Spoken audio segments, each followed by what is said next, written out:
मुगल काल के दौरान हंडिया एक बड़ा और खुशहाल शहर हुआ करता था। हंडिया मुगल काल के दौरान एक समृद्ध शहर था। मराठा क्षेत्र की विजय के बाद हरदा ने इसे क्षेत्र के सबसे महत्वपूर्ण शहर के रूप में बदल दिया। हंडिया को एक गांव का दर्जा दिया गया। मुगल कालक्रम और प्रारंभिक ब्रिटिश अभिलेखों में हंडिया का नाम अक्सर हिंदिया के रूप में प्रकट होता है। मुगल काल के दौरान हंडिया एक सरकार उपखंड था जिसमें हरदा सहित 23 महल छोटे डिवीजन शामिल थे। मुगल युग के क्रॉनिकल चाहर गुलशन 1759 ईस्वी में मुगल साम्राज्य की 24 महत्वपूर्ण सड़कों में से गोलकुंडा, असिर, हिंदिया और हिंदिया सिरोंज सड़कों का उल्लेख है।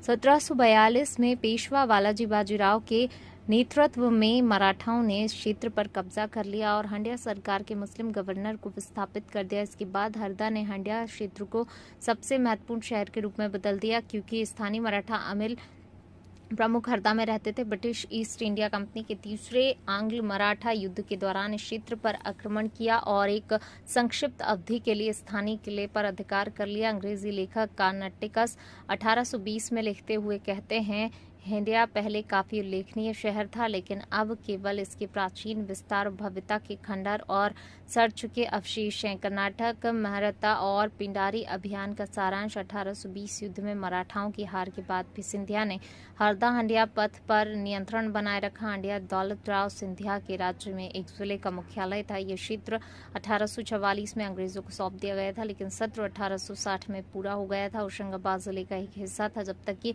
1998 में हरदा जिले का निर्माण नहीं हुआ। हरदा जिला मुख्यालय से लगभग 21 किलोमीटर उत्तर में एक अत्यंत प्राचीन स्थान है। हंडिया मान्यता है कि हंडिया नर्मदा नदी के मध्य बिंदु पर स्थित है और नर्मदा परिक्रमा करने वाले भक्तजन यहीं से अपनी तीर्थ यात्रा प्रारंभ करते हैं। जनश्रुति के अनुसार इस स्थान पर पौराणिक ऋषि जमदाग्नि और हेहय वंश के सहस्त्रार्जुन का मिलन हुआ था। दिल्ली एवं दक्षिण भारत के मार्ग में नर्मदा तट पर स्थित हंडिया मुगल काल में प्रशासनिक, धार्मिक, व्यापारिक, सामरिक सभी दृष्टियों से महत्वपूर्ण स्थान रहा। कहा जाता है कि बल्ख के राजा नासिर उद्दीन हंडिया आकर फकीर के रूप में बस गए थे जो हंडिया शाह भनगढ़ के नाम से जाने जाते थे। मांडू के सुल्तान हुसंग शाह गौरी ने यहाँ एक किले का निर्माण कराया था। आईने अकबरी के अनुसार हंडिया को मालवा सूबे की सरकार का दर्जा प्राप्त था। 18वीं शताब्दी में मराठा हंडिया को मालवा सूबे की सरकार का दर्जा प्राप्त हुआ।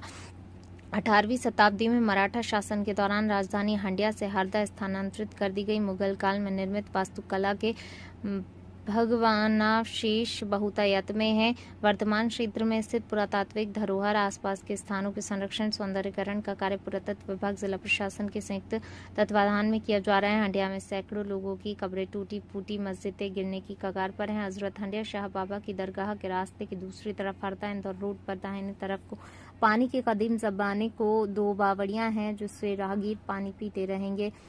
आज रखरखाव से महरूम ये जमाना एक कदीम की हमारी विरासतों भारतीय पुरातत्व विभाग की पूरी तरह से नाकाम साबित हो रहा है। अग्नि चक्र लाइव न्यूज के कैमरे की नजर से देखिए पट्टन यानी हंडिया नगर की व्यथा कथा। हरदा से महमूद अली चिश्ती।